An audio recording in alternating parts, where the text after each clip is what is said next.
네, 여러분 안녕하세요. 만나서 반갑습니다. 모든 수학입니다. 오늘 정적분의 활용 네 번째 시간입니다. 지난 시간까지 해서 활용 파트로서 우리 회전체 부피 구하는 거, 곡선의 길이에 관련한 호의 길이 함수, 네, 그리고 회전체의 이제 회전면의 넓이를 구하는 것, 이렇게 여러 가지 활용을 해봤었는데 이제 관련된 문제들을 모두 풀어보려고 합니다. 어, 네, 한번 바로 시작을 해보도록 할까요? 1번부터 보도록 하겠습니다. 자, 카발리에리의 원리라고 되어 있는데 영어로 쓰면 이렇게 되어 있게 됩니다. 뭐, 이 원리 이 사람이 그렇게 엄청 오래된 사람은 아니에요. 한 17세기 정도에 사셨던 수학자가 되겠는데요. 어, 우리가 적분법을 활용하지 않고도 여러 가지 입체도형 혹은 뭐 평면도형의 부피를 구할 수 있다는 그런 측면에서 굉장히 유용하다. 좀 초등적인 방법으로 국면의 그 도형의 넓이, 부피를 설명할 수 있다는 점에서 이제 제가 설명을 하려고 합니다. 뭐 고대 시대에 이런 원리가 있어가지고 이런 기법을 사용했다 이런 건 아니긴 한데요. 자, 어떤 내용이냐면 이런 거예요. 우리가 직원뿔 원뿔이 이제 이렇게 수직으로 이렇게 세워져 있는 경우도 있고요. 아니면 이렇게 비스듬히 세워져 있는 경우도 있겠죠. 높이가 똑같고 단면의 넓이가 일정하다라는 가정하에서 두 개의 입체 도형의 부피는 같습니다. 왜냐면은 이렇게 단면을 잘랐을 때 이렇게 원의 넓이가 지금 똑같이 생겼거든요. 원이 똑같이 생겼어요. 넓이가 같죠. 그럼 우리가 이것들을 뭐라고 생각할 수 있냐면 이런 원기둥, 결국에 이제 이 입체 도형의 부피를 다 원기둥의 합으로서 원기둥의 합으로서 이제 근사를 해서 계산을 하게 될 텐데 그 근사 값이 다 똑같으니까 우리가 두 입체동의 부피가 같다고 할 수 있죠. 혹은 잘랐을 때 단면의 넓이가 같으니까 정적분한 값이 똑같아서 두 입체도형의 부피가 같다 이런 식으로 설명하실 수도 있을 것 같아요. 이게 입체도형이라서 조금 안 와닿으실 수도 있는데 만약에 이거를 삼각형으로 바꿔서 보면은 이제 사실 많이 했던 내용이에요.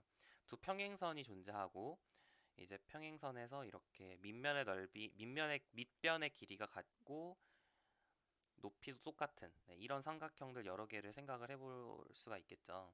이 세 삼각형의 모양은 다 다르긴 하지만 다 넓이는 똑같아요. 왜요? 밑변의 길이가 같고 높이가 똑같으니까 그죠? 근데 이제 이걸 어떻게 넓이가 같다는 걸 설명할 수도 있는 거냐면 이렇게 잘라요. 네, 서로 또 평행선을 하나 긋는 거죠. 그랬을 때 생기는 이 단면이라고 하면 좀 그렇고 이런 선분들 그죠? 생겼을 때 잘랐을 때 생기는 그런 선분들의 길이가 전부 일정합니다. 이 길이, 이 길이, 이 길이가 똑같으면 이 길이, 이 길이, 이 길이도 똑같게 되죠. 그림이 살짝 좀 못생기게 그려가지고 그림상에선 좀 다르게 보일 수 있는데 여러분 닮은 공부하셨잖아요. 그죠? 정확하게 그리면 똑같은 길이가 나오게 됩니다. 자, 이런 식으로 이제 설명을 하는 게 카발리에리의 원리가 되겠어요. 당연한 얘기 아니냐라고 할 수도 있는데 이걸 이용하면 조금 비직관적인, 그러니까 좀 비자명한 결과를 얻어낼 수가 있습니다. 우리 교재에도 연습 문제로 주어져 있는데요. 우리 문제 1번을 보시면 문제 1의 2번을 보시면 우리가 반구의 부피를 적분법 없이 우리가 계산해 낼 수가 있어요. 네, 그걸 한번 해보려고 합니다. 자, 우리가 원기둥을 이렇게 생각을 할 거고요. 그리고 이렇게 뽕 뚫려 있는 이런 직원뿔을 생각을 할 거예요. 반지름의 길이는 R이고 높이도 R이 되겠습니다. 그래서 이런 뽕 뚫려 있어요. 그래서 밑에만 이렇게 지금 채워져 있는 그런 도형을 생각을 할 겁니다. 그러니까 이쪽은 이제 뽕 뚫려 있어요. 여기 약간 컵처럼 되어 있는 거죠. 컵처럼 뭐 안에 이렇게 물도 집어넣을 수 있는 약간 그런 컵같이 생긴 그런 도형이라고 생각을 해봅시다. 자, 이 도형과 뭘 비교할 거냐면 이 반구를 비교를 할 거예요. 자, 이 반구를 비교를 해보도록 하겠습니다. 반지름의 길이가 r인 반구를 이제 두 개를 비교를 해보도록 할게요. 자, 두 개가 어떤 특징을 갖냐면 이렇게 평행하게 잘랐을 때, 평행하게 잘랐을 때, 밑면하고 평행하게 잘랐을 때 높이가 h인 이 지점에서 생기는 단면이 넓이가 똑같습니다. 모양은 다르겠지만 넓이가 똑같아요. 그럼 우리 정적분한 결과도 똑같으니까 부피가 같다 이렇게 주장할 수 있는 거잖아요. 그죠? 카발리에리의 원리에서는 우리가 넓이가 똑같으면 단면의 넓이가 똑같으면 부피가 같다. 이건 이제 원리로서 받아들이자 뭐 이런 거죠. 증명은 정적분으로 할 수 있겠지만 또 증명이라 하기도 좀 그래요. 부피라는 게 뭐냐 거기서부터 출발을 해야 돼서 살짝 애매해지는 감이 있긴 한데 여튼 쉽게 갑시다. 자, 잘랐을 때 생기는 단면 첫 번째 이도형의 단면은 어떻게 생겼냐면 원환으로 생기게 되죠. 이렇게 바깥 부분은 차 있고 안쪽 부분은 뚫려 있는데 이런 원환이 되겠습니다. 높이 h에서 이제 이 길이가 되는 거고 그죠? 그리고 이 핑크색 길이가 이 길이에 해당이 될 거예요. 자, 각각 구해보면 될 것 같은데요. 자, 이 삼각형에서 이 초록색 이 삼각형에서 여기도 R이고 여기도 R인 직각삼각형이니까 우리 닮은 비에 의해서 여기가 H면 이게 R-H가 되죠. 그래서 이쪽도 R-H가 되겠습니다. 1대1이니까 그래서 이쪽 이 길이는 R-H가 된다라는 걸 알 수가 있고요. 그쵸? 그럼 여기 길이는 뭐가 되겠어? H가 되겠죠?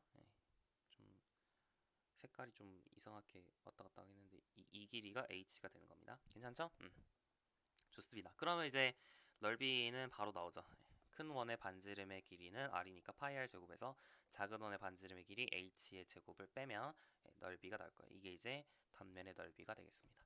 자, 두 번째 도형에서 높이 H인 지점에서 단면은 원으로 생기겠죠? 원으로 생길 텐데 그 원의 넓이는 별로 어렵지 않아요. 이 길이를 찾으면 되는 거잖아요. 이 길이. 원이 생기는데 이 길이를 찾으면 되는 거죠. 이 길이를 찾으면 되는데 이 길이가 R이니까 루트 R제곱 마이너스 H제곱이 되죠. 피타고라스 정리에 의해서. 그래서 여기가 루트 R제곱 마이너스 H제곱이 나옵니다. 그럼 이제 넓이는 파이 곱하기 R제곱 마이너스 H제곱이니까 두 도형이 다르게 생기긴 했지만 넓이는 똑같습니다. 따라서 카발리의 원리에 의해서 두 입체 도형의 부피가 같다라는 걸 알 수가 있죠. 자, 이 반구의 부피를 구하는 거는 생각보다 직관적이지 않은 일이에요. 그죠? 근데 이제 이쪽 부분의 입체 도형의 부피를 구하는 건 좀 그래도 직관적으로 할 수 있습니다. 왜냐면은 얘네들은 이제 원기둥 같은 건 어때요? 다각형을 밑면으로 하는 뭐 삼각형, 그죠? 삼각기둥, 사각기둥 이런 것들을 이제 점점 밑면의 어떤 변의 개수를 늘려가지고 우리가 넓이를 이렇게 추론할 수가 있잖아요. 그래서 원기둥은 이렇게 점점 이렇게 추론을 하게 되면 결국에는 이제 기둥의 부피는 밑면의 넓이 곱하기 높이다라는 걸 알 수가 있으니까 얘 같은 경우는 파이 r 제곱 h다라는 거를 어렵지 않게 알 수 있죠. 그래서 지금 높이가 아닌 상황이니까 파이 r 세제곱이 나올 거고요. 원뿔 같은 경우는 어떨까요? 원뿔 같은 경우도 마찬가지로 뭐 삼각뿔, 사각뿔 이렇게 점점 밑면의 변의 개수를 늘려감으로써 점점점 이제 원으로 가까이 가게 할 수 있죠. 그럼으로써 이제 얘네들의 특징이 뭐냐면 뿔의 부피가 3분의 1 AH다. A는 밑면의 넓이가 되겠어요. 이런 사실을 알 수가 있으니까 얘도 마찬가지로 3분의 1 파이 R의 제곱 높이는 R이죠. 그래서 얘가 된다라는 걸 알 수가 있거든요. 그러니까 얘네들은 어떻게 보면 다면체의 부피를 알고 있다는 가정하에서 얘네들은 쉽게 추론이 가능한데 얘는 조금 어렵잖아요. 그죠? 그래서 여튼 우리가 왼쪽에 있는 이 입체도형의 부피는 원기둥에서 원뿔을 뺀 거니까 3분 파이 r 세제곱에서 3분의 1 파이 r 세제곱을 빼면 3분의 2 파이 r 세제곱이 나오죠. 그래서 첫 번째 입체도형의 부피는 좀 잘 나오는데 두 번째가 어려웠는데 카발리에리의 원리를 이용하면 두 번째도 3분의 2 파이 r 세제곱이라는 사실을 알 수가 있는 거죠. 그래서 이제 구의 부피를 적분법 없이 설명할 수 있다라는 겁니다. 괜찮죠? 그러니까 3분의 2파이 r 세제곱이란 게 되게 비직관적이잖아요. 그걸 조금 더 직관적으로 설명을 해주는 좀 유용한 정리가 될 수도 있습니다. 적분법 없이 좀 초등적인 과정에서 뭐 영재고 뭐 이런 영재고라고 하면 좀 그렇고 뭐 여튼 수학에서 영재 프로그램이 많잖아요. 네, 그런 데서 단골적으로 등장하는 소재긴 한데요. 한번 설명을 해봤어요. 카발리에리의 원리를 이용하면 뭐 되게 다양한 좀 적분법 없이도 적분법이 약간 필요할 것 같은 좀 비자명한 그런 넓이라든지 길이 뭐 이런 것들을 구할 수 있거든요. 넓이, 부피. 대표적인 게 뭐 사이클로이드 나중에 우리 곡선의 매개화를 공부를 하면 공부를 하겠지만 그런 것들의 곡선의 아래 밑넓이 뭐 이런 것도 구할 수 있고 되게 다양한 응용들이 있어요. 관심 있으시면 한번 찾아보시는 걸 추천합니다. 자, 문제 2번 한번 보도록 할게요. 좌표 공간 위에 두 원기둥의 공통 부분의 부피를 구하시오자 이거예요. 여러분 좌표 공간은 기하와 벡터에서 공부를 한 내용이고 기하죠. 네, 기하라는 과목으로 명칭이 바뀌긴 했는데 여튼 기하에서 공부를 하는 단원이고 그렇게까지 어렵진 않아요. 개념이 개념이 어려운 건 아닙니다. 겁먹지 말고 한번 안 하셨으면 꼭 공부를 하고 다시 오시기 바래요. 우리 미적분학 2에서는 어쩔 수 없이 그 좌표 공간에 대해서 알고 계셔야 되거든요. 뭐 공부하기 싫으시다 하면은 그냥 뒤에서 천천히 하셔도 되긴 하는데 그래도 공부하고 오시는 걸 추천합니다. 자, 이거를 이제 우리가 그릴 거예요. 이걸 이제 그릴 건데 뭐 얘를 이제 기하 시간에 그린 적은 없을 겁니다. 자, 이런 도형들을 우리가 어떻게 그릴 것이냐. 항상 우리 부등식의 영역을 그릴 때는 항상 경계부터 제가 먼저 그리라고 얘기를 했었죠. 네, 경계를 그리고 시작을 할 거예요. 그럼 이 얘를 이제 어떻게 그릴 것이냐 이게 문제가 되겠죠. 자, x축, y축, z축 이렇게 이제 주어져 있는 상황에서 이 원기둥을 여러분이 그리게 될 텐데 이런 입체 도형을 그리는 하나의 좋은 방법 중에 하나는 항상 단면을 잘라서 보는 겁니다. 자, x제곱 플러스 z제곱은 1은 지금 y에 의존하지 않는 식이기 때문에 우리가 y는 k라는 어떤 xz 평면과 평행한 y축과 수직인 그런 평면으로 잘랐을 때 항상 x제곱 플러스 z제곱은 1 모양으로 그려져야 돼요. 그죠? 그러면은 x제곱 플러스 z제곱은 1은 원이니까 이렇게 y는 k라는 단면으로 잘랐을 때 이런 원이 그려지는 거죠. 그러니까 어떻게 잘라도 항상 똑같은 원이 그려지는 거니까 결국에는 원기둥이 그려진다 라는 사실을 발견할 수가 있겠죠. 여기까지 괜찮나요? 그래서 원기둥이 그려지게 되는 거예요. 네. 근데 이제 x제곱 플러스 z제곱은 1 이하다라는 것은 x제곱 플러스 z제곱은 1을 이 원의 내부를 나타내죠. 여러분 예전에 한 저저번 시간인가 그때 했었어요. 부등식의 영역에 대해서 지금 제가 계속 문제 풀면서 설명을 해드렸었는데 x, z라는 이 점이 원점으로부터 떨어진 거리가 1 이하여야 되기 때문에 부등식의 영역이 이 원의 내부를 가리키게 됩니다. 이 내부들이 이제 모두 가능한 거기 때문에 사실 이제 원기둥의 내부를 의미하는 부등식이다라고 생각을 하실 수가 있겠어요. 괜찮죠? 원기둥의 내부를 의미하는 부등식이 되겠습니다. x제곱 플러스 z제곱이 1 이하라는 부등식이. 자, y제곱 플러스 z제곱이 1 이하라는 부등식은요. 마찬가지로 x는 k라는 어떤 x축과 수직인 직선으로 잘랐을 때 y제곱 플러스 z제곱은 1 이하라는 원판이 그려져야 되는 것이기 때문에 마찬가지로 원기둥이 생기게 되는데요. 어떤 원기둥이 생기게 되냐면 이렇게 이런 원기둥 x제곱 플러스 y제곱 플러스 z제곱은 1이니까 이렇게 x축을 약간 뚫고 x축을 이렇게 뭔가 포함하고 있는 그런 모양의 원기둥이 그려진다라는 사실을 알 수가 있겠죠. 얘네들이 이제 겹쳐지고 있는 상황입니다. 겹쳐지고 있는 상황에서 우리가 공통 부분의 부피를 구하는 게 목적이 되겠어요. 자, 부피를 구하기 위해서는 이제 잘라야겠죠. 단면으로 잘라서 그 단면의 넓이를 정적분해 준 게 우리 원하는 결과가 될 텐데 방법은 두 가지가 있을 거예요. 이렇게 자를 수도 있고 이렇게 자를 수도 있고 그죠? 두 가지가 있을 겁니다. 뭐 이렇게 자르는 거는 얘하고 큰 차이가 없죠. 좀 헷갈리나요? 그러니까 세 가지 방법이 있는 거잖아요. 세 가지. XY 평면과 평행하게 자를 수도 있고, 즉 Z는 뭐로 자를 수도 있고, X는 뭐로 자를 수도 있고, Y는 뭐로 자를 수 있는 거죠. 근데 Z는 뭐로 자르는 거, 이거는 얘랑 얘는 똑같아요. 그러니까 그러니까 사실 x는 k로 자르는 거랑 y는 k로 자르는 건 똑같아요. 이렇게 자르는 거나 이렇게 자르는 거나 뭐 상황이 똑같죠. 대칭적이니까 지금. 그래서 결국에는 이제 두 가지 방법이 존재한다. 두 가지 방법 중에 하나를 시도해야 된다라고 생각을 할 수가 있을 텐데 그 중에서 사실 x는 뭐로 자르는 건 되게 복잡해집니다. 상황이 굉장히 어려워져요. 여러분이 한번 해보시면 그 단면이 어떻게 생기게 되냐면 이런 식으로 생기게 되거든요. 뭐 단면의 넓이를 구하는 건 어렵지 않겠지만 얘를 적분한다는 게 쉽지가 않아져요. 그래서 이걸 한번 해보시고 잘 안 되는구나 한번 파악을 해보세요. 궁금하시면. 네, 잘 안 됩니다. 넓이는 나오는데 정적분하기가 쉽지 않아져요. 그래서 저는 z는 k, 즉 다시 말하면 xy 평면과 평행하게 자르도록 하겠습니다. 자, xy 평면과 평행하게 자르면은 우리가 어디까지는 안 잘려요, 그죠? 지금 이 y절편, z절편, 이 z절편이 전부 1이잖아요. 그러니까 1까지는 z는 1까지는 안 잘리죠. z는 1까지는 뭐 잘리는 게 없다가 z는 1부터 마이너스 1까지 이렇게 점점 어, 뭔가 잘리기 시작할 거예요. 네, 그렇게 잘리는 잘리는 그 영역이 어떻게 생겼는지를 우리가 파악을 하셔야 될 텐데, 근데 이제 이걸 한꺼번에 생각하기에는 상당히 복잡해요. 이 입체 도형 두 개를 한꺼번에 생각해서 어떻게 생겼지 이걸 파악하는 게 되게 어려운 일이거든요. 그래서 우리가 항상 잘라서 Z는 K가 이 파랑색 원기둥과 만나는 영역, 그리고 이 Z는 K가 빨강색 원기둥과 만나는 영역, 이 두 개를 교집 합치한다는 마인드로 우리가 접근을 해보도록 할 겁니다.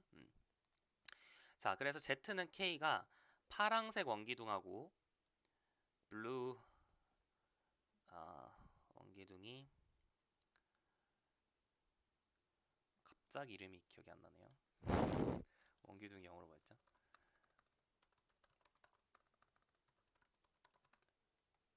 원기둥 실린더. 갑자기 기억이 안 났어요. 왜 이러죠? 블루 실린더. 블루 실린더를 어떻게 자르는지를 생각을 해보도록 할 거예요. 근데 사실 이 Z는 K를 이렇게 생각을 해봐. 지금 이렇게 원기둥이 이렇게 있고요. 그리고 얘를 이렇게 자르고 있어요. 그죠? 그러니까 사실 이렇게 자르는 거죠. 이렇게 잘랐을 때 뭐가 만들어질까요? 그죠? 이 직사각형이 만들어진다 라는 거는 되게 쉽게 파악을 할 수 있지 않을까요? 네. 우리가 김밥이 있는데 김밥을 이렇게 칼로 딱 자르면 단면이 직사각형일 거 아니에요. 네, 그 정도는 보이지 않나요? 그래서 직사각형이 생길 겁니다. 그래서 우리가 사실은 이쪽에 있는 이 직사각형의 이 길이를 알기 위해서, 그죠? 이 길이를 알아야지 우리가 이 영역이 어떻게 생겼는지를 알 수가 있는 거 아니에요? 그래서 이 길이만 사실 찾으면 끝나는 거죠. 이쪽 방향으로 이제 무한대로 뻗어 나가니까 이 길이만 찾으면 되는 거예요. 그죠? 어려운 거 아니죠? 그래서 이 길이만 찾으면 끝나는 건데, 길이를 찾기 위해서 이 김밥의 단면을 봅시다. 이 김밥의 단면. 자, 지금 Z는 K로 자르고 있는 상황입니다. Z는 K로 자르고 있고, 이 원기둥은 지금 중심이 원점이 되기 때문에 Z는 0. 그러니까 여기가 지금 어떤 평면이 되는 거죠? 제가 지금 이거를 끌고 온 거기 때문에 X축, Z축을 여러분이 보시면 되는 거예요. Z는 K로 이렇게 잘랐을 때 이 길이가 궁금한 거야. 괜찮죠? 그러면은 우리가 어, 이 반지름의 길이가 우리가 뭐라는 사실을 알고 있죠? 1이라는 사실을 알고 있는 거죠. 그리고 이 높이가 K라는 사실을 알고 있는 거니까 이쪽에 있는 이 길이는 루트 1 마이너스 K 제곱이 됩니다. 따라서 이쪽에 있는 이 핑크색의 길이는 뭐가 되는 거냐면 2 루트 1 마이너스 K 제곱이 되는 거죠. 그러니까 다시 말하면 Z는 K로 여러분이 잘랐을 때 파랑색, Z는 K로 이렇게 Z는 K라는 평면이 이렇게 있으면 파랑색은 하나의 띠가 만들어지게 되는데, 이 띠로 이렇게 잘리게 되는데, 이 파란색을 자르면 이 띠가 만들어지게 되는데, 이 띠의 길이가 2 루트 1 마이너스 k 제곱이라는 거죠. 여기까지 괜찮죠? 조금 잘 안 보이니까 다르게 써볼게요. 이 파란색 이 띠가 길이가 2 루트 1 마이너스 k 제곱이다. 굉장히 자세하게 설명을 하고 있는데요. 와닿으셨으면 좋겠어요. 자, 근데 마찬가지죠. 빨강색을 잘라요. 이번엔 Z는 K로 빨강색을 자르게 되면 이번에는 세로로 띠가 만들어지겠죠. 세로로 이렇게 띠가 만들어질 텐데, 근데 똑같은 논의에 의해서 이 폭도 마찬가지로 2루트 1마이너스 K 제곱이 되겠죠. 그죠? 사실 뭐 대칭적이니까 빨강색하고 빨강색이 대칭적이니까 뭐 이 띠의 높이의 그 너비가 바뀔 이유가 없죠. 그래서 이제 이 빨강색 이 띠의 너비도 마찬가지로 2루트 마이너스 k 제곱이 됩니다.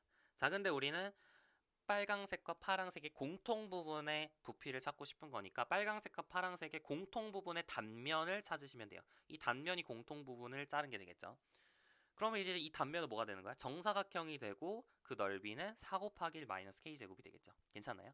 아, 거의 끝났어요. 그럼 이제 뭐 하면 되느냐? 뭐 하면 끝나는 거냐면, 자, k는 마이너스 1부터 1까지 변할 수 있는데, k는 마이너스 1부터 1까지 변할 수 있는데, 맞죠? 왜냐면은 아까 1부터 마이너스 1까지 이렇게 자를 수 있다 그랬으니까 1보다 커지거나 z는 k에서 k가 1보다 커지거나 k가 마이너스보다 작아지면 안 만나죠. 원기둥이랑. 그래서 여튼 마이너스 1부터 1까지 이렇게 변할 수 있는데 k가 근데 그 k로 z는 k로 잘랐을 때 단면의 넓이가 4 곱하기 1 마이너스 k 제곱이니까 얘를 여러분이 적분해주면 우리가 구하고자 하는 공통 부분의 부피가 나오게 되는 겁니다. 자, 우함수니까 여러분 이제 이렇게 바꿀 수 있죠. 한쪽만 계산하면 되죠. 그래서 이제 이 적분을 해주시면 4k-3분의 4k 세제곱. 자, 1 대입한 것에서 0 대입한 것 빼주시면 3분의 16이 나온다. 맞나요? 3분의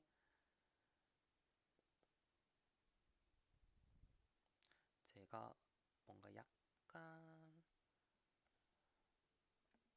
잘못했나요?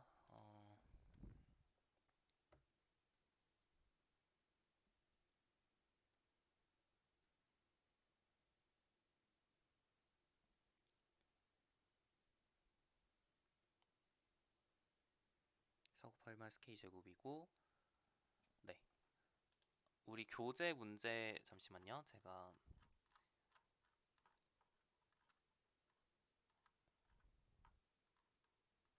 교재 문제를 잠시 확인해 볼게요. 교재 문제가 제가 낸 문제랑 약간 다른 것 같아서.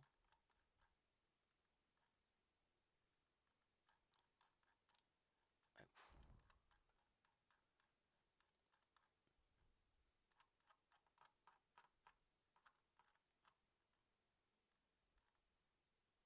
아, 네네. 네. 그래서 정답은 뭐가 되는 거예요? 네, 3분의 16이 맞습니다. 3분의 16 맞고 우리 교재에서는 반원기둥의 그 공통 부분의 부피를 구하라 문제였네요. 그래서 3분의 16이 네, 정답으로 택하시면 되겠습니다. 뭐 크게 어렵진 않죠. 네. 그래서 적분하기 되게 쉬운 함수가 나왔죠. 근데 여러분이 만약에 이제 z는 k로 자르지 않고 x는 k로 자르거나 y는 k로 자르면 적분식이 상당히 복잡해집니다. 네, 그래서 좀 주의하시면서 네, 보시면 될 것 같고요. 어, 사실은 여러분이 조금 더 생각을 해보면 이제 원기둥이 꼭 두 개만 겹치는 게 아니라 선생님 세 개가 겹치면 어떻게 하죠? 이런 변형 문제들이 되게 많아요. 한번 고민을 해보시면 좋겠고, 근데 세 개가 되더라도 뭐 크게 어려운 건 없어요. 근데 범위를 좀 나누셔야 되는 좀 번거로움이 있기는 한데 그래도 뭐 크게 어려운 건 없을 겁니다. 한번 궁금하면 해보시는 걸 추천해드려요. 그러니까 어떻게 될까요? 만약 세 개를 겹치게 되면 이 초록색이 처음에는 괜찮다가 나중에 이제 원하고 이렇게 겹치는 부분이 생기겠죠. 원하고 겹치는 부분에서 우리가 좀 자른 거 자르고 해가지고 적분을 해주면 됩니다. 조금 계산이 복잡하긴 한데 아이디어는 똑같아요. 자, 여기까지 해가지고 우리 이제 문제 2번 풀어봤고요. 이제 문제 3번 풀어보도록 하겠습니다. 자, 곡선 y는 sin x랑 직선 y는 c, x는 0, x는 파이로 둘러싸인 영역을 생각을 해봅시다. 자, y는 sin x가 자, 이렇게 주어져 있고요. 그리고 얘를 y는 c로 자르고 있어요. c는 0과의 사이입니다. 그리고 x는 0, x는 0이면 얘죠. 그리고 x는 파이. 이걸로 둘러싸인 영역을 y는 c를 중심으로 해서 회전을 시키고 싶습니다. 그러니까 어떤 영역이 되는 거냐면 약간 표현이 애매한 것 같기는 한데 어떤 영역을 회전을 시키고 싶은 거냐면 이 영역을 회전을 시키고 싶은 거거든요. 이 영역. 그래서 x는 0, x는 파이, y는 0, y는 c, 그리고 y는 sin x. 약간 표현이 애매한 것 같기는 해요. 근데 뭐 충분히 알아들을 수 있죠. 네, 이렇게 둘러싸인 거 맞으니까. 자, 좋아요. 얘를 우리가 회전시켰을 때 생기는 회전체의 부피를 이제 VC라고 하자. 그걸 계산을 해가지고 VC가 최소가 되도록 하는 C의 값을 찾는 게 우리의 목표가 되겠습니다. 자, 회전체 부피를 구하는 가장 쉬운 방법은 우리 뭐 얘 같은 경우는 이거를 예로 하겠다 이런 거는 좀 곤란하죠. 얘를 회전시켜서 하겠다라고 하려면 이 길이를 여러분이 아셔야 되는데 sin x를 역함수 취하는 게 약간 아직은 좀 부담스럽잖아요. 네, 그래서 그냥 우리 하던 대로 디스크 메서드를 활용해서 네, 해보도록 하겠습니다. 얘를 회전시켜서 네, 회전체 부피를 구하도록 할게요. 자, 이 빨강색의 길이가 뭐가 되냐면 sin x에서 c 뺀 거죠. 사실 이제 아래쪽은 어떻게 되냐면 c에서 sin x 뺀 거거든요. 그래서 두 개가 이제 사실은 좀 다른 구간에 따라서 좀 다른 모양이 될 것 같긴 하지만 어차피 여러분 정적분 해줄 때 제곱할 거잖아요. 그러니까 부호는 크게 상관이 없죠. 그래서 파이 곱하기 sin x 마이너스 c의 제곱, 그리고 얘를 x에 관해 적분해주면 되는데 어디서부터 어디까지? 0부터 파이까지 이렇게 적분해준 결과 이게 바로 VC가 될 겁니다. 자, 이제 계산하는 거는 그렇게 어려운 일이 아니죠. 피적분함수가 그렇게 복잡한 형태가 아니니까 그냥 여러분 정적분 해주시면 돼요.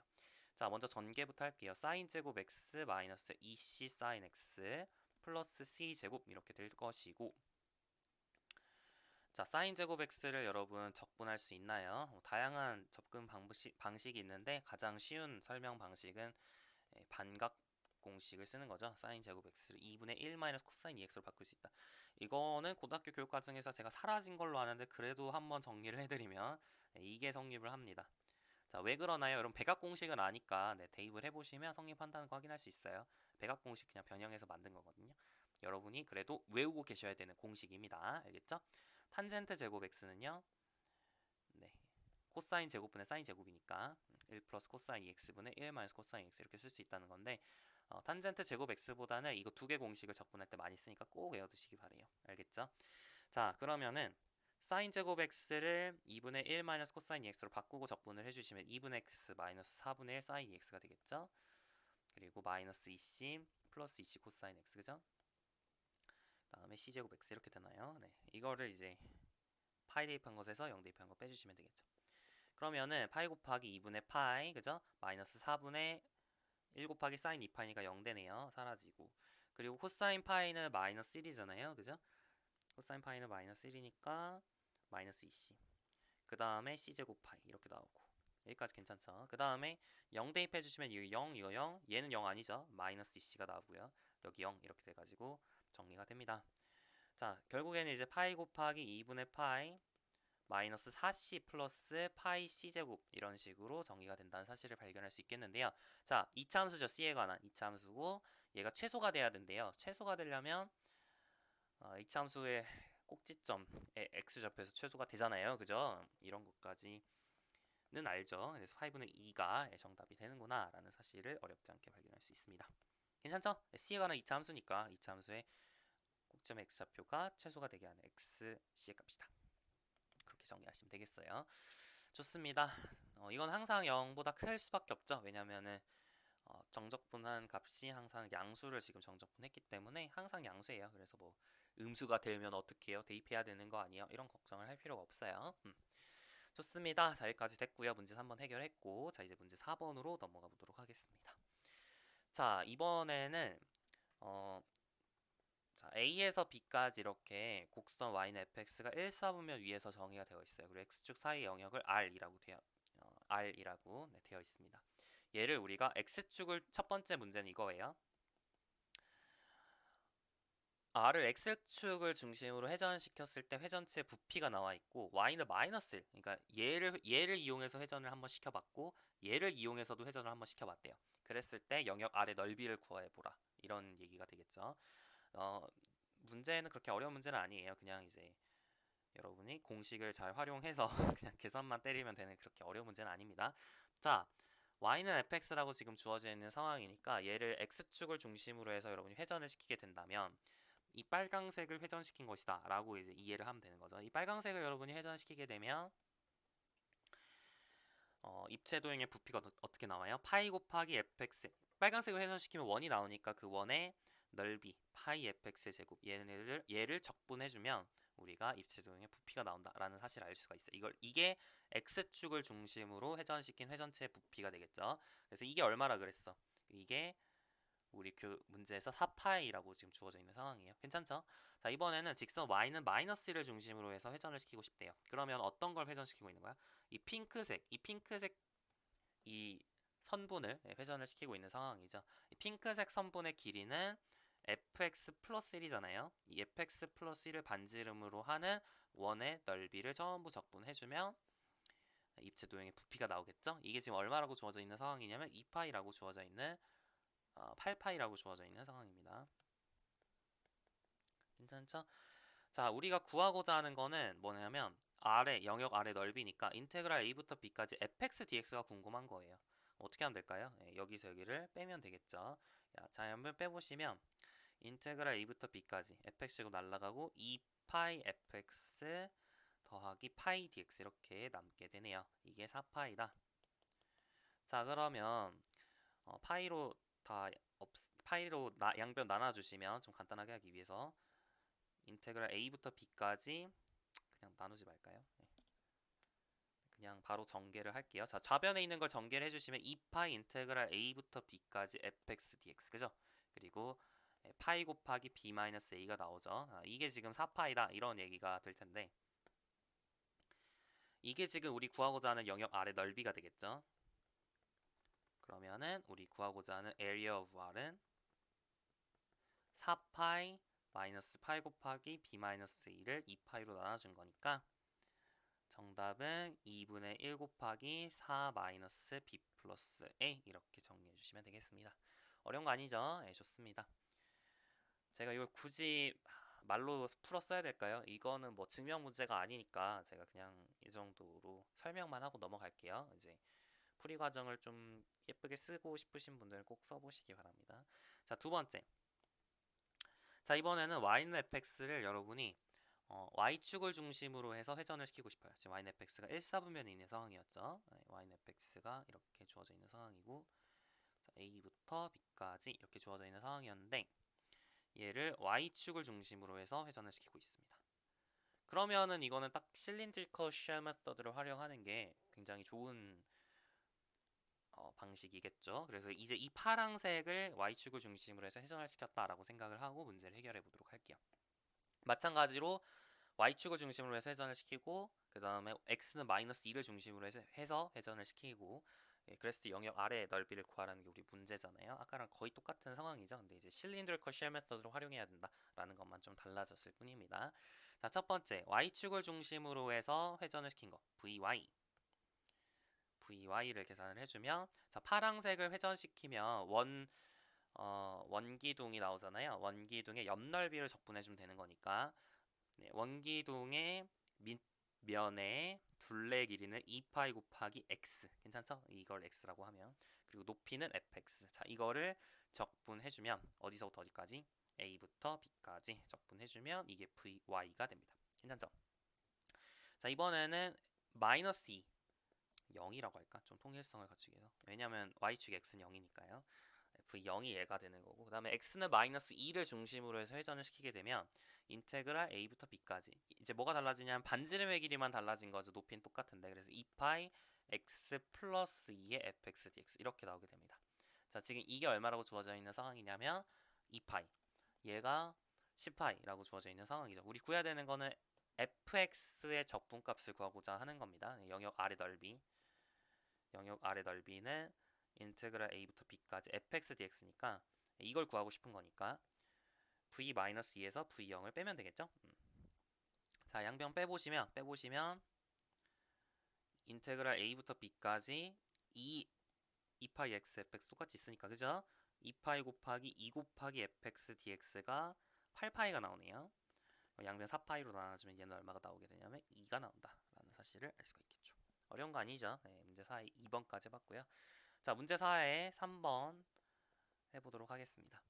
자, A가 상수이고 R 마찬가지로 똑같이 지금 이렇게 주어져 있는 상황이에요.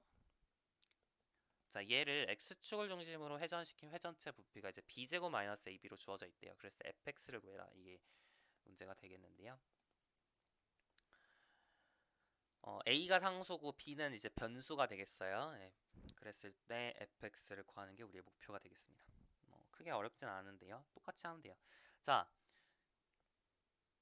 x축을 중심으로 해서 회전을 시키고 있으니까 이 파란색을 회전시키고 있다라고 생각을 하고 문제를 해결해 보죠. 그러면은 인테그랄 a부터 b까지 파이 fx 제곱 dx, 예, 이게 얼마가 나온다는 얘기냐면 b제곱 마이너스 ab가 나온다 이 얘기죠.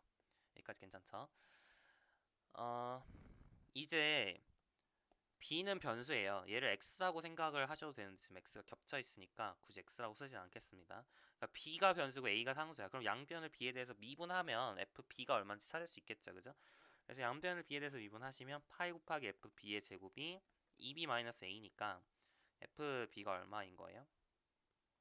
얘가 이제 파이분의 2b-a이잖아요. fb의 제곱이. fb는 지금 양수죠. 왜냐면 1사분면에 있다 그랬으니까. 그래서 fb는 루트 파이분의 2b-a가 될 수밖에 없다라는 사실을 알 수가 있습니다. 괜찮죠? 이제 b 대신에 뭐만 대입하면 돼요? b는 이제 임의의 변수니까 x를 대입하시면 우리 구하고자 하는 fx를 찾았습니다. 어려운 거 아니죠? 네, 좋아요.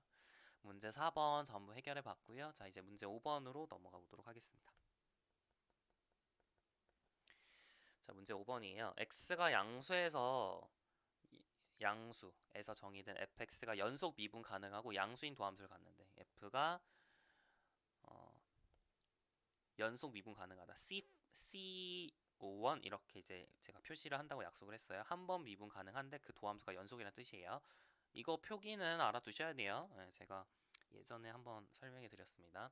CN이라 쓰면 뭘까요? n번 미분 가능하고 그 n개도 함수가 연속이라는 뜻입니다. 자, f가 여튼 C1, 네, C1이고요. C1급 함수이고 그 다음에 f'x는 양수래요. 근데 x는 전부 양수.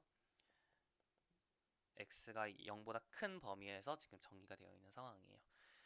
자, 그러니까 증가하는 함수라는 거죠. 쉽게 말하면. 자, 증가하는 함수라는 건데, 자, 1,f1, 1,f1을 시점으로 하는 호의 길이 함수가 지금 주어져 있어요. sx라는 호의 길이 함수가 인테그랄 1부터 x까지 루트 1 플러스 4x분의 1 dx로 주어져 있습니다.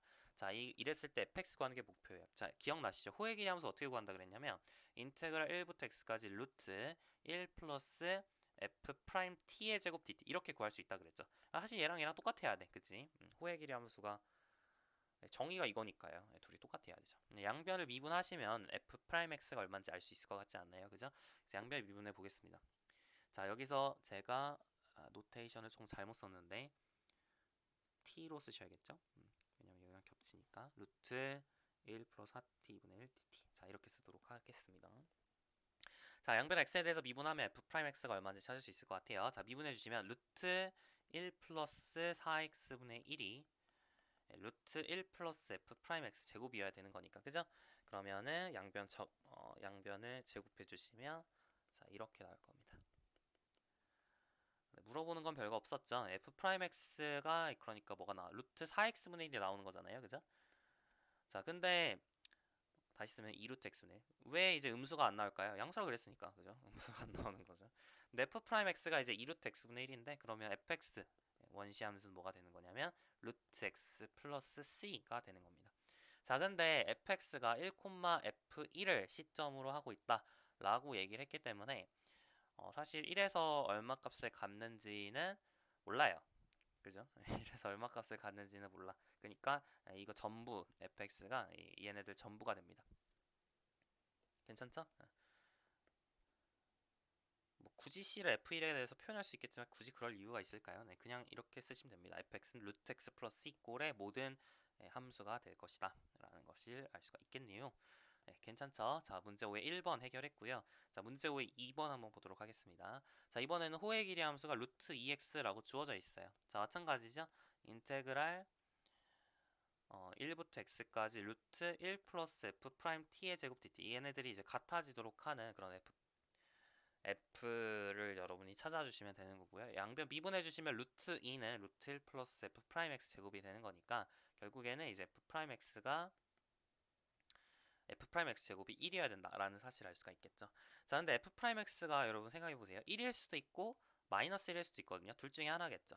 근데 이제 어떤 곳 이게 이제 모든 x에 대해서 모든 실수 x에 대해서 그죠? 지금 실수 전체 집합에서 정의된 연속 미분 가능한 함수를 지금 생각하고 있는 거니까 F'X가 F'X 제곱이 1이라 그래서 어떤 점에선 1이고 어떤 점에선 마이너스 1일 수도 있는 거죠. 예. 제곱했을 때 1이라는 거지 그게 뭐 전체적으로 1이다 전체적으로 마이너스 1이다 이 얘기를 하는 건 아니에요. 그죠? 그러니까 F'X는 어떤 점에서는 1이고 어떤 점에서 마이너스 1이고 이것도 가능하긴 해. 근데 우리가 뭐라 그랬냐면 연속 미분 가능하다고 얘기를 했거든요. 그러니까 도함수가 연속이라 얘기를 했거든. 그럼 어떤 점에서 1이고 어떤 점에서 마이너스 1이면 절대로 우리가 연속이 될 수가 없겠죠. 이 도함수가 연속이 될 수가 없잖아. 그러니까 무조건 모든 실수에서 1이거나 모든 실수에서 마이너스 1이거나 둘 중에 하나일 수밖에 없어요. 엄밀한 증명을 여러분이 물론 해보고 싶으시면 하실 수도 있긴 해요. 어떤 점에서 만약에 1이야? 어떤 점에서 마이너스 1이야? F'X라는 함수가 이렇게 생겼어. 그럼 사이값 정의에서 0이 되는 점이 존재하겠죠. 함수값이. 근데 0이 되는 점이 지금 존재하지 않는다. 모든 실수에 대해서 F'X 제곱했을 때 1이 나온다라고 얘기를 했기 때문에 모순이 생기죠. 그래서 네, 어떤 점에선 1이고 어떤 점에서 마이너스 1이고 이럴 수는 없어요. F'X가. 엄밀하게 여러분 증명하고 싶으면 그렇게 증명하시면 됩니다. 사실은 연속성이 주어지지 않더라도 어떤 점에선 1이고 어떤 점에서 마이너스 1이고 이게 사실은 불가능하게 되는데 나중에 해석개론 시간에 다르부정이라는 걸 여러분이 공부를 하시면 예, 그게 불가능하다라는 사실을 알 수가 있을 거예요. 그렇게 지금 중요한 얘기는 아니고 여튼 우리 결론은 F'X는 모든 실수에서 1이거나 모든 실수에서 마이너스 1이다. 네, 둘 중에 하나라는 겁니다. 자, 이 경우에는 Fx가 뭐가 나오게 되냐면 x 플러스 c가 나오게 되겠고 이 경우에는 Fx가 마이너스 x 플러스 c가 나오게 되겠죠. 그래서 기울기가 1 또는 마이너스 1인 직선뿐이다 라는 사실을 발견할 수 있습니다. 괜찮죠? 제가 엄밀하게 써드릴까요? 안 써도 되겠죠. 네, 여러분 제가 했던 논의를 그대로 옮기시면 됩니다. 뭐 복잡한 논의는 아니니까 제가 자세하게 쓰는 거는 생략을 하도록 할게요. 네, 문제 6번 이어서 해보도록 하겠습니다. 알파가 0과 2분의 파이 사이에 있을 때 인테그랄 0부터 a 알파까지 루트 1 플러스 코사인 제곱 세타 d 세타가 루트 알파 제곱 플러스 사인 제곱 알파보다 큰 것을 보이고 싶어요.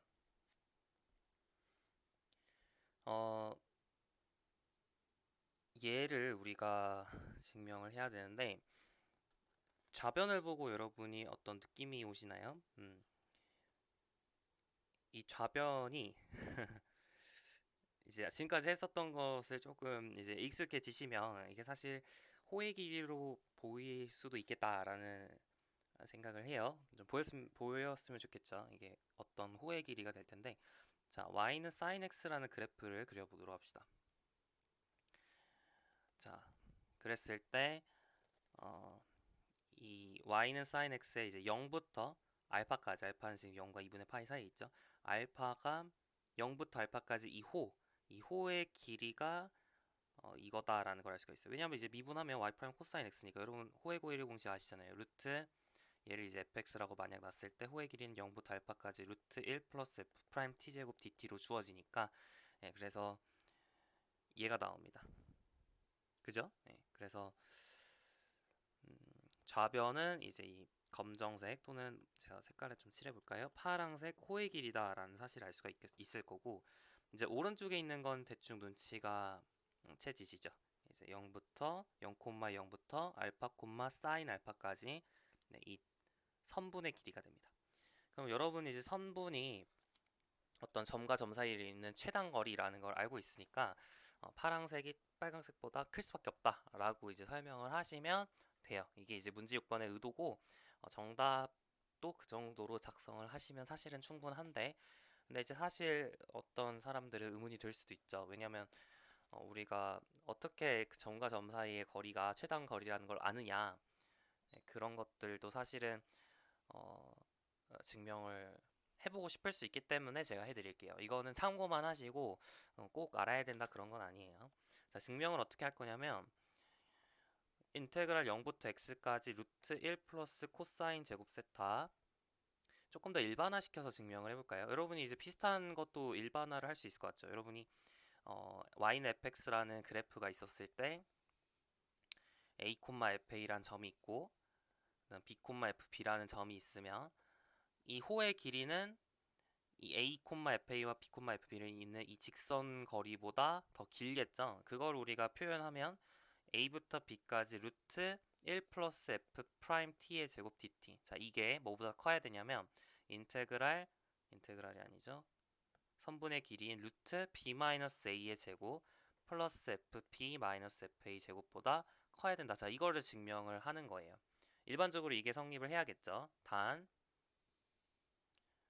here fx는 not a linear function. 1차함수가 아니라고 가정을 합시다. 1차함수면은 직선이니까, 그죠? 직선이니까 당연히 이제 같아지겠죠. 그러니까 등호가 성립을 할 거예요.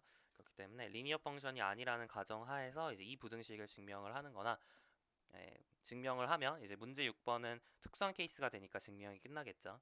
자, 증명 어떻게 할 거냐면 함수를 둘 겁니다. 인테그랄 a부터 x까지 루트 1 플러스 f 프라임 t 제곱 dt 마이너스 루트 x 마이너스 a 제곱 플러스 fx 마이너스 fa 제곱이라는 함수를 둘 거예요. 자, 여기다가 x 대신에 b를 대입을 하면 이게 양수가 됨을 보이면 되겠죠. f는 지금 연속 미분 가능하다는 가정을 지금 하고 있습니다. is continuously differentiable. 사실 그냥 differentiable 해도 괜찮을 것 같긴 한데 그래도 그냥 편의상 이렇게 둘게요. 자, 그럼 우리가 이제 얘가 0보다 b를 대입했을 때 0보다 큰 걸 확인하고 싶어서 사실 이제 어떤 걸 보일 거냐면 증가함수라는 걸 보일 겁니다. 점점점 가면 갈수록 이 오차가 오차라고 볼 수 있죠. 얘는 이제 호의 길이고 얘는 선분의 길이니까 선분의 길이와 호의 길이 간의 오차, 그게 점점 x가 커지면 커질수록 커진다라는 걸 보여볼 거예요. 그래서 도함수를 계산을 해서 양수다라는 걸 확인을 해볼 건데, 자, 도함수 계산하는 거 어렵지 않죠? 조금 복잡하긴 해도 어렵잖아. 첫 번째 거 금방 나오고 두 번째 거 이제 미분을 해주면 2루트 x-a의 제곱 플러스 fx-fa의 제곱 이렇게 되고, 자, 앞에 거 미분하면 2x-a, 뒤에 거 미분하면 2fx-a, fa의 f'x 곱한 거 이렇게 나오겠네요. 자, 이제 어떻게 할 거냐면 분자 분모를 x-a로 나눠줄게요. 괜찮죠? 그럼 루트 1 플러스 f'x의 제곱 마이너스 루트 1 플러스 x-a분의 fx-fa의 제곱, 그죠? 그리고 여기는 1 플러스 x-a분의 fx-fa의 f'x. 자, 이게 뭐가 되면 좋겠냐면 양수가 되면 좋겠어요. 그죠? 양수가 되면 좋겠어요. 그럼 증가함수가 되니까 b 대입했을 때 양수가 나올 거 아니야. 그죠? 0일, a일 때 0 나오는 건 확실하잖아요. 그러니까 증가함수인데, 자, 양수라는 거는 이제 똑같은 게 있어도 안 돼요. 진짜 strictly하게 그냥 그 monotonically increasing이 아니라 strictly하게 increasing 하는 겁니다. 다시 말하면 이제 함수값이 같아질 일이 없다는 거야. 그래서 무조건 양수가 나와요. 그래서 얘가 양수가 됨을 보이면 끝나거든요. f'x가 양수가 됨을 보이면 끝나요. 자, 그러면 우리가 얘를 다시 쓰면 이렇게 쓸 수 있죠. 루트 1 플러스 f'x의 제곱 루트 1 플러스 x-a분의 fx-fa 제곱, 그죠? 이게 1 플러스 x-a분의 fx-fa의 f'x보다 큰지, 그걸 확인하는 거예요. 자, 우리가 얘를 보이기 위해서 뭘 확인하셔도 괜찮냐면 양변을 제곱한 얘를 확인해도 얘가, 그죠? 이게 1 플러스 x-a분의 fx-fa f'x보다 f'x의 제곱보다 큰지 확인을 해도 충분해요. 그러면은 이제 거의 끝났어. 이제 여러분이 없앨 거 없애버리면 남는 게 뭐가 남냐면 f'x의 제곱 플러스 x-a분의 fx-fa의 제곱이 2 곱하기 x-a분의 fx-fa f'x보다 큰지, 그걸 확인하면 끝나는 거거든요. 이거 산술기하 평균하고 되게 비슷하게 생겼죠. 물론 f'x랑 얘가 양수가 아니니까 산술기하 평균을 바로 쓸 수는 없지만 그냥 넘기시면 그냥 완전 제곱식 나와가지고 그쵸 0 이상이 되잖아요. 그래서 이제 등호가 성립하는지 아닌지만 살짝 이제 조금 체크를 하시면 돼요. 등호는 언제 성립하냐면 x-a분의 fx-fa가 f 프라임 x일 때 성립한다라는 사실을 알 수가 있어요. 그러니까 얘가 만약에 등호가 성립을 하는 경우도 있을 수도 있는 거죠. 자, 근데 이제 다시 돌아가서 봅시다. 그러니까 항상 이제 일단 등호를 포함해서 얘가 성립하는 것까진 맞아요. 그죠? f 프라임 x가 0 이상이라는 것까진 맞아요. 그럼 fx가 increasing, strictly하게 증가하진 않더라도 monotonically increasing까진 괜찮거든요. 그죠? monotonically increasing. 이게 무슨 뜻이에요? 그러니까 x 값이 증가할 때 y 값이 무조건 커지는 건 아니고 그냥 같을 수도 있다 이런 거예요. 여튼 크거나 같다. x 값이 커지면 y 값은 크거나 같아진다. 이런 식의 주장을 할 수 있게 되는 거죠. fx가 monotonically increasing 하게 됩니다. 자, 근데 만약에 여러분이 여기다가 비대입했더니 만약 0 나왔다 가정을 해봐요. 그러면은 그러니까 이게 등호가 성립을 했어. 비대입했더니 만약에 등호가 성립을 했어. 그럼 FB가 뭐란 뜻이야? 0이란 뜻이죠. 그럼 FB가 0인데 monotonically increasing이래. FA도 0이고 FB도 0인데 monotonically increasing의 유일한 방법은 뭐냐면 fx가 0인 것뿐이에요. 상수함수인 것뿐이야. 그지? fx가 상수함수면 f'x가 0 된다는 얘기고 그러니까 fx가 0이니까 f'x도 0이어야겠죠. 그러면 이거는 이 등식은 모든 x에 대해 성립할 수밖에 없어. a와 b 사이에 있는 모든 x에 대해서 성립할 수밖에 없어요. 네, 그걸 만족하는 fx는 이제 리니어 펑션밖에 없다라는 거는 그렇게 어려운 일이 아니에요. 굳이 여러분이 보이고 싶다면 사실 약간의 미분방정식을 푸는 느낌인데요. 꼭 근데 또 미분방정식이라 하면 여러분이 또 겁먹을 수 있으니까 제가 해드릴게요. 자, 그러면은 자, 얘를 이제 넘겨서 볼 거예요. fx 마이너스 x 마이너스 a의 f 프라임 x는 fa. 자, 이렇게 될 텐데, 그죠? 얘가 이제 모든 a b 사이에 있는 모든 x에 대해 성립한다. 이걸 이제 이렇게 좀 바꿔서 식을 변형을 시킨 겁니다. 양변을 x 마이너스 a로 나눠주면 어,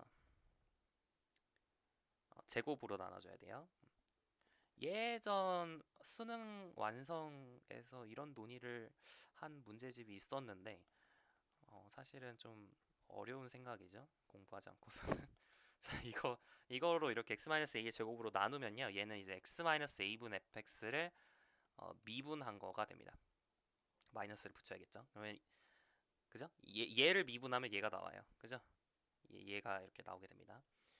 그래서 이제 fa 나누기 x-a의 제곱 이런 식으로 되게 되는데 그럼 양변을 적분하면 마이너스 fx 나누기 x-a는 fa 얘도 적분하면 마이너스 x-a가 되죠. 플러스 c 이런 식으로 나오게 돼서 fx는 fa 플러스 c 곱하기 x-a가 나옵니다. 그래서 a, b 사이에서 이제 1차 함수가 돼요. 논의가 이제 왜 x-a 제곱을 나눠야 되는지 이런 과정이 사실은 자명한 생각은 아니에요. 근데 뭐 1차 함수라는 걸 보이는 게 그렇게 어렵지 않다라는 걸 설명하기 위해서 제가 한 거예요. 사실 이 논의 자체가 뭐 굳이 여러분이 할 필요 없는 논의라서 그냥 그렇게 할 수 있구나 정도만 기억하시면 됩니다. 여튼 1차 함수가 돼버렸으니까 모순이죠. 그래서 이제 등호가 성립할 수가 없다. 즉 이게 성립한다 라는 것을 확인을 한 겁니다. 뭐 그냥 직관적으로 호의 길이는 직선거리보다 길 수밖에 없다라고 그냥 생각하시고 넘어가셔도 괜찮아요. 그러니까 일반적으로 이 초록색 부등식은 성립할 수밖에 없구나. fx가 1차 함수가 아니라면 초록색 부등식이 성립할 수밖에 없구나라는 걸 기억을 하시면 좋겠죠. 자, 우리가 조금만 더 일반화를 해봅시다. 조금만 더 일반화. 자, 우리가 곡선을 항상 이렇게 yfx로 표현하는 게 아니라 어떨 때 이제 매개 변수를 이용해서 표현하기도 하잖아요. 이렇게. 자, 만약에 여러분이 매개 변수를 이용해서 f 세타 콤마 g 세타라고 세타는 a부터 b까지 이렇게 매개 변수를 이용해서 매개화를 했다면 호의 길이는 어떻게 표현돼요? 이건 고등학교 때 배웠어. 물론 우리 교재에도 나중에 배우긴 하지만 고등학교 교과서에 있어요. 자, 이거에 되겠죠? 이게 이제 호의 길이가 됩니다. a부터 b까지 fa, ga부터 fb, gb까지 곡선의 길이가 이해가 돼요. 괜찮죠? 그러니까 근데 그럼 곡선의 길이, 이 곡선의 길이는 뭐보다 길어야 될까? 그치? 직선거리보다 길어야겠죠. fb 마이너스 fa의 제곱 플러스 gb 마이너스 ga 제곱보다 커야 될 거예요. 괜찮죠? 이게 성립을 해야 될 겁니다. 단 fx, gx는 1차 함수가 아니란 가정하에서 이게 성립을 할 겁니다. 괜찮죠? 근데 사실은 이제 1차 함수가 아니다라는 것을 이제 좀 설명하기가 귀찮기 때문에 그냥 등호가 보통 들어가게 됩니다. 왜냐하면 f 세타, g 세타가 1차 함수를 표현할 조건 이런 것들을 좀 쓰기가 곤란해지거든요. 네, 그래서 그냥 등호를 포함시켜서 이렇게 쓰게 됩니다. 그러면은 이제 일반적으로 여러분이 이제 질문 이거의 증명은 사실 이거 앞에 거랑 똑같아요. 그냥 마찬가지로 얘를 x라고 변수 두고 양변 미분하시면 금방 나오게 되는데 이제 질문을 던질 수도 있을 것 같아서 이건 진짜 참고만 하세요. 혹시 인테그랄 a부터 b까지 이게 꼭 미분한 형태가 아니라 이렇게 미분을 지금 막 때렸잖아요. 이렇게 미분을 때렸는데 이렇게 미분한 형태가 아니라 혹시 이제 이것이 성립할 수도 있지 않을까? 미분을 하지 않고 이렇게도 표현할 수 있거든요. 이쪽에 있는 이 부등식을 이렇게도 표현할 수 있어요. 루트 f 세타 d 세타 이거의 제곱 인테그랄 a부터 b까지 g 세타 d 세타 제곱 이런 식으로 표현할 수 있어요. 그러니까 지금 뭐 한 거냐면 f 프라임 세타 자리에 f 세타를 넣은 거예요. 자, 여기 있는 f b 빼기 f a라는 게 인테그랄 a부터 b까지 f 프라임 x dx라고 쓸 수 있잖아요. 그러니까 f 프라임 x 자리에 혹은 f 프라임 세타 d 세타라 쓸 수 있으니까 f 프라임 세타 자리에 f 세타를 넣은 거고 여기도 마찬가지로 인테그랄 a부터 b까지 g 프라임 세타 d 세타라 쓸 수 있으니까 g 프라임 세타 자리에 g 세타를 넣은 거야. 그래서 일반적으로 fg가 꼭 그러니까 도함수 형태가 아니더라도 일반적으로 뭐 연속함수 또는 적분 가능한 fg에 대해서 이게 성립하지 않을까라고 이제 질문을 던질 수 있죠. 실제로 이거 성립합니다. 증명 방식은 이제 미분을 못 때리니까 좀 다르게 증명을 하셔야 되는데 우리가 이걸 뭐라고 하냐면 reverse 민코스키 이니퀄리티 중에 하나예요. 일반적으로 좀 더 일반적인 부등식이 있는데 민코프스키 부등식이라고 하는 어떤 부등식의 일종입니다. 증명은 뭐 초등적이에요. 그렇게까지 뭐 엄청난 걸 배워야 증명할 수 있는 건 아니고 그냥 여러분이 지금 수준에서도 충분히 증명은 할 수 있지만 너무 이제 논의에서 벗어났죠. 여기까지 가면은 너무 논의에서 벗어났으니까 이제 이런 게 있구나 정도로만 진짜 참고만 하세요. 나중에 이 민코프스키 부등식은 뭐 해석학에서 뭐 LP 공간 뭐 이런 걸 다룰 때 나중에 등장을 하게 될 겁니다. 네, 그렇게만 기억을 하시고 일단 넘어가시면 될 것 같아요. 그래서 문제 6번에서 여러분이 기억하셔야 되는 건 그죠? 곡선의 길이는 이 선분의 길이보다 클 수밖에 없다라는 걸 기억을 하시고 그걸 이용해서 부등식을 우리가 세울 수도 있구나, 부등식 문제를 만들 수도 있구나 이 정도만 기억을 하시면 되겠습니다. 자, 이제 문제 7번 이제 마지막 문제 풀어보도록 할게요. 자, 공면 y는 2루트 x 그리고 z는 0과 2루트 x 사이에 있고요. 그리고 x는 0과 3 사이에 있어요. 자, 이거의 넓이를 구하시오라고 주어져 있습니다. 이거 공면이에요. 회전면이 아니에요. 그래서 이제 문제에다가 넣었는데 회전면이 아니더라도 우리가 그 면의 넓이를 구하기 위해서 사용했던 그런 아이디어들을 여러분이 잘 기억을 하시면 문제 푸는 게 어렵지 않습니다. 자, 우리가 이제 XYZ 평면상에서 공면을 표현을 해야겠죠. 자, 먼저 y는 2루트 x부터 그려봅시다. 범위는 나중에 이제 제한을 시키면 되는 거니까 y는 2루트 x를 먼저 그려볼게요. 자, xy 평면상에서 y는 2루트 x 어떻게 그려질까요? 그죠? 우리가 y는 2루트 x가 이제 xy가 이렇게 되어 있으면 이렇게 그려지니까 우리가 여기서 약간 헷갈리긴 하는데 이렇게 그려지면 될 것 같죠? 그죠? 네, 지금 이, 이, 이 기억을 여러분이 이렇게 회전을 시켰다고 보면 돼요. 그죠? 기억이라면 안 되고 니은, 그지? 니은을 이렇게 회전을 시킨 거야. 이렇게 뭔가 약간 90도 회전한 거죠. 이렇게 시계 방향으로. 그러면 이제 곡선이 이렇게 그려지잖아요. 그 y는 2루트 x는 이런 식으로 그려지게 됩니다. 여기까지 괜찮죠?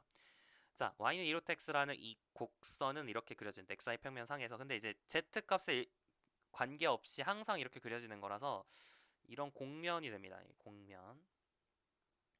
이런 공면이 돼요. 그죠? 이런 공면이 됩니다. 그러니까 약간 무슨 종이 약간 휜 듯이 이렇게 생겼죠. 이렇게 생긴 공면이 됩니다. 자, 근데 이제 z 값에 대한 범위가 한정되어 있어요. 0부터 2루트 x까지래. 자, 그럼 z가 0일 때는 z가 0이라는 건 이제 xy 평면이죠. xy 평면보다 z 값이 커야 된다는 얘기는 z축이 여기 있으니까 위로 가야 된다 이거예요. 그러니까 xy 평면에 있는 이 값들보다 위에 있어야 된다. 이쪽에 있어야 된다 이 얘기죠. 여기까지 괜찮죠? 그 다음에 이제 z는 2루트 x라는 경계를 그려야겠죠. z는 2루트 x를 그릴 건데, 근데 생각을 좀만 해보면, 자, 지금 2루트 x, 2루트 x가 겹치잖아요. 그러니까 우리가 좀만 생각을 해봐. 여기가 x 값이 이렇게 주어져 있을 때 이때 이 y 값이 2루트 x인 거잖아요. 여기가 x일 때 여기가 지금 2루트 x인 거잖아요. 그죠? 그러면은 그때 z는 2루트 x를 그리라고 하면 이 길이 잘 안 보이나요? 이 빨강색 길이하고 동일하게 z를 이렇게 올려서, 그죠? 동일하게 z를 올려서 이 z는 2루트 x라는 건 z가 2루트 x가 된다는 건 이제 이 정도 높이에 있다는 거죠. 이 빨강색과 동일한 높이, 이 빨강색과 동일한 높이에 2루트 x가 있다는 겁니다. 근데 x좌표는 x여야 되니까 얘를 그대로 옮겨서 z는 2루트 x라는 건 x, z 이 x 이 x하고 이 2루트 x가 이제 만나는 이 점에 있어야 된다는 거죠. 이 점. 근데 y 값은 지금 고정되어 있지 않으니까 막 이렇게 지금 변할 수 있는 거예요. y 값은 이제 아무렇게나 해도 상관이 없는 거니까. 그래서 이제 z는 2루트 x랑 이 공면이 만나는 점은 이제 이 점이 됩니다. 괜찮나요? 이게 좀 제가 이제 그림상으로 표현을 하니까 좀 어색한데, 그래서 여튼 이 x를 쭉쭉쭉 계속 반복을 하면 이제 이런 식으로 점들의 자치가 그려진다라는 걸 알 수 있어. 그래서 이렇게 z는 0일 때는 이제 이렇게 생긴 거고 z는 2루트 x일 때는 이렇게 생긴 거죠. 괜찮나요? 그래서 결국 z가 0과 2루트 x 사이에 있다는 얘기는 2루트 x보다 또 이제 아래에 있다는 얘기니까 이제 이쪽 영역, 이 빨강색으로 색칠한 이 영역이 되는 겁니다. 괜찮나요? 자, 근데 x 이 영역, 그러니까 얘가 이제 쭉 갈 수 있는 거죠. 그러니까 좀 다시 그려보면 잘 안 보이니까. 지금 우리가 아까 여기 y는 2루트 x를 이렇게 그리고 여기서 이렇게 약간 종이 휜 모양으로 이렇게 쭉 그려진다라는 걸 이제 거기까지 이해를 하셨죠? 근데 이제 z는 2루트 x라는 건 어떻게 그려진다는 거냐면 이렇게 그려진다는 거냐. 혹은 그냥 쉽게 생각하면 x 값이 커지면 z도 커지잖아요. 그죠? x 값이 커지면 z도 커지니까 점점 위로 가야 된다. 네, 그 정도로만 생각하셔도 충분해요.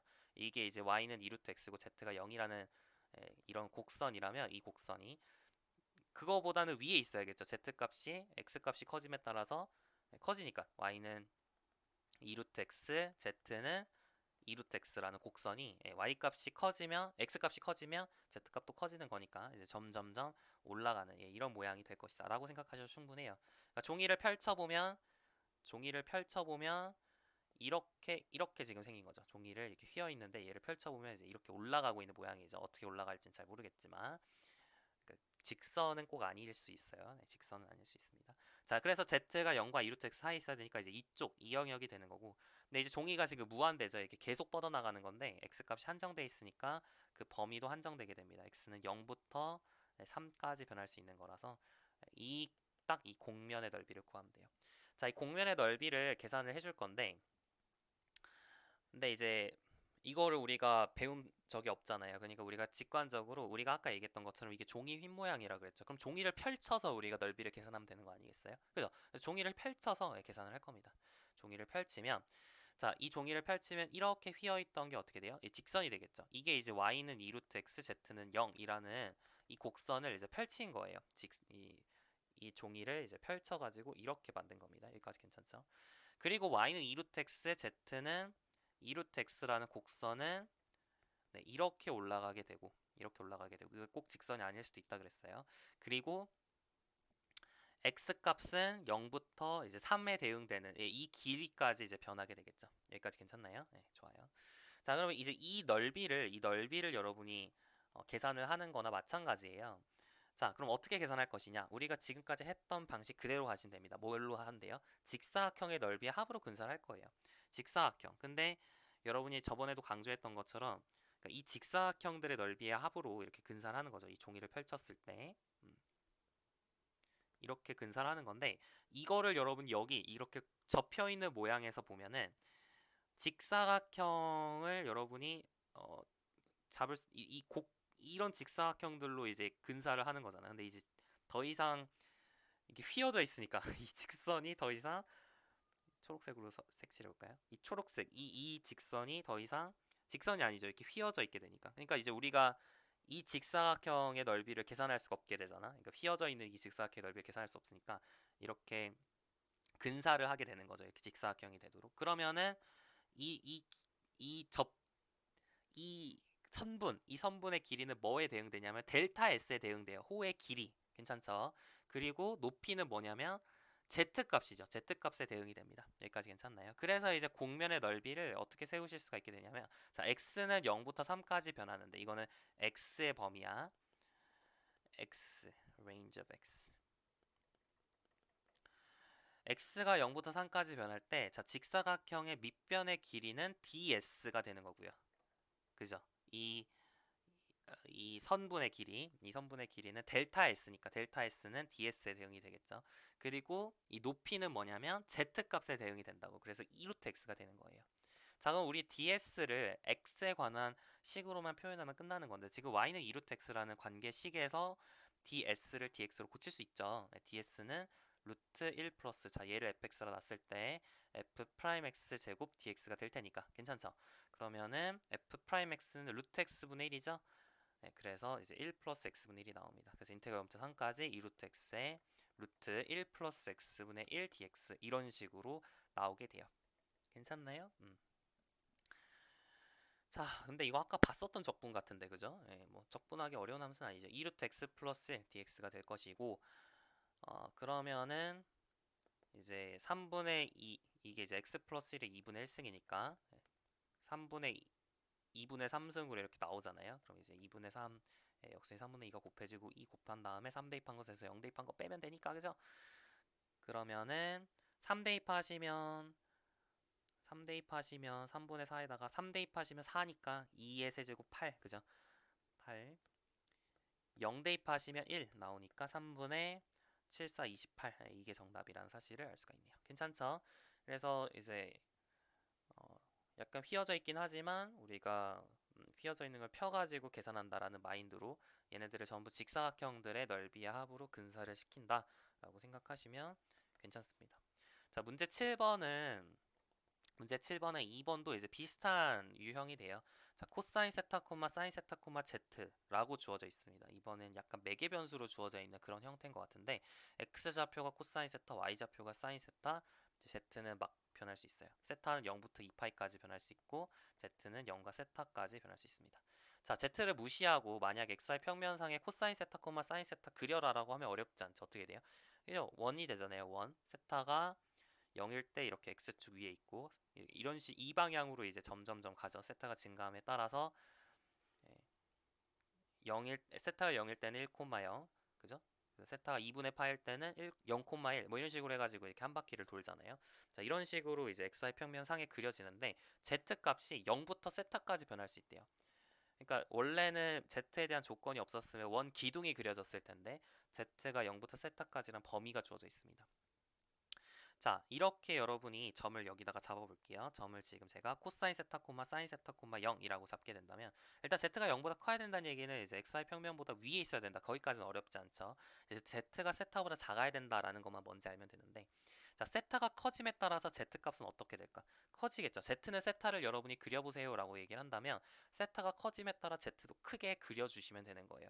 그러니까 여기서 이제 시작해서 여기선 세타가 0이었죠. 근데 점점 이렇게 위로 올라가는 모양이 그려지게 되는 겁니다. z가 세타라는 거는 z가 세타가 커짐에 따라 z가 커지는 거니까 점점점 올라가서 이렇게 같이 한 바퀴 돌다가 그죠? 그리고 세타가 2파이가 될 때 z도 2파이가 되겠죠. 한 바퀴 돌았을 때 2파이가 되면서 이런 식의 어떤 나선형 모양이 그려진다라는 걸 발견할 수가 있거든요. 근데 z가 세타보다 작거나 같다라는 부등식이 있기 때문에 세타보다 작거나 같다 그럼 아래 있으면 된다는 얘기죠. 아래로 여러분이 곡면을 그려주시면 되는 겁니다. 여기까지 괜찮나요? 이런 식의 곡면이 그려집니다. 이 곡면의 넓이를 구하면 끝나는 거죠. 괜찮죠? 자, 이것도 아까랑 되게 비슷해요. 얘를 펼치면 어떤 평면상에서의 그냥 어떤 면이 되는 거고 그 면의 넓이를 계산을 해주면 되는 거죠. 근데 이제 그렇게 사실은 곡면을 펼쳐가지고 사실 이 길이 이 축이 이제 어떤 축이냐, 이게 사실 좀 바뀐 축이죠. y는 2루트 x라는 이런 바뀐 축을 뭐 S축이라 했을 때, 왜냐면 호의 길이에 따라서 지금 이렇게 변하고 있는 상황이니까 S축이라 했을 때 얘를 S에 관해서 표현해서 그냥 밑넓이를 계산한다, 이런 마인드도 가능은 해요. 근데 이제 그렇게 하지 않고 그냥 직사각형의 넓이의 합으로 근사하는데 그런 방식으로 하도록 하겠습니다. 자, 마찬가지예요. 자, 여러분 직사각형들로 근사를 시킬 건데, 직사각형들로 근사를 시켰을 때 그 직사각형 K번째 직사각형의 넓이가 어떻게 구해지냐. 자, 밑변의 길이가 델타 S가 되는 거고요. 네, 그리고 높이는 뭐가 되는 거냐면 Z가 되는 거죠. 그래서 인테그랄, 자, 세타는 0부터 2파이까지 지금 변하는 상황이고, 델, 그 델타 S는 이제 ds가 되겠죠. 그리고 Z는 세타겠죠. Z가 0부터 세타까지 가능하니까 세타를 여러분이 계산해 주시면 돼요. 그러니까 ds를 세타에 관해서만 표현해 주시면 끝나는 건데, 이 곡선상에서 ds를 세타에 관해서 표현하는 거 어렵지 않죠. 어떻게 하면 돼요? 네, 여러분이 f 세타 콤마 g 세타로 표현된 곡선에 대해서 호의 길이가 어떻게 구해져? 인테그랄 0부터 a부터 b까지 루트 f 프라임 세타의 제곱 플러스 g 프라임 세타의 제곱 d 세타가 되잖아요. 그죠? 얘가 이제 ds가 되는 거잖아요. 그렇기 때문에 ds를 여러분이 코사인 세타 미분한 사인 세타, 그 다음에 사인 세타 미분한 코사인 세타, 이렇게 바꿔주실 수가 있게 됩니다. 얘는 1이죠. 그래서 결국에는 우리 구하고자 하는 면의 넓이는, 곡면의 넓이는 인테그랄 0부터 2파이까지 세타 d세타다 라는 사실을 알 수가 있고, 자, 그럼 2분의 1 세타 제곱 2파이 대입한 것에서 0 대입한 거 빼면 되니까 정답은 2파이 제곱이다 라는 사실을 발견할 수 있겠네요. 여기까지 괜찮죠? 자, 일반적인 곡면의 넓이의 정의는 지금은 어떻게 보면 다 직사각형들로 금방금방 근사가 가능해서 문제를 해결했는데, 직사각형들로 근사가 안 되는 도형들도 많이 있겠죠. 이런 식으로 생긴 게 아니라 막 이렇게 휘어져 있어. 막 이렇게 이상하게 휘어져 있어. 그러면은 직사각형들로 근사를 하기가 곤란해진단 말이야. 이제 그런 경우에는 어떻게 해결할 것인지, 그런 거는 나중에 다변수 함수의 적분, 미적분학 2 시간에 공부를 한다라고 생각을 하시면 되겠습니다. 오늘 여기까지 하도록 할게요. 네, 수고하셨습니다. 다음 시간에는요, 우리 어, 이제 정적분의 활용은 다 끝났고요. 이제 어, 로피탈 정리로 들어가게 됩니다. 미분법의 이제 초월함수 단원이 다음 단원인데, 우리 뭐 지수함수 관련된 이야기들은 굳이 할 필요가 없을 것 같아서 안 해요. 분리 가능한 미분 방정식에 대한 얘기도 있는데, 그거는 미분 방정식 시간에 하는 걸로 할게요. 여기 제가 처음에 말씀했던 것처럼 막 제일 끝에 보면 막 1개 미분 방정식, 2개 미분 방정식에서 미분 방정식에 관련된 내용이 여기 토마스 미적분학에 있어요. 근데 그거는 하지 않을 겁니다. 그래서 분리 가능한 미분 방정식도 안 할 겁니다. 그거는 미분 방정식 시간에 하는 걸로 하고, 관심 있으시면 읽어보시되 저는 하지 않겠다. 그래서 저는 그 다음 챕터인 로피탈 정리로 넘어가겠습니다. 지수함수에 관련된, 로그함수에 관련된 약간 좀 새로운 문제가 있으면 그거는 이제 다음 시간에 풀어드리는 걸로 할게요. 여기까지 수고 많으셨습니다. 네, 다음 시간에 봬요.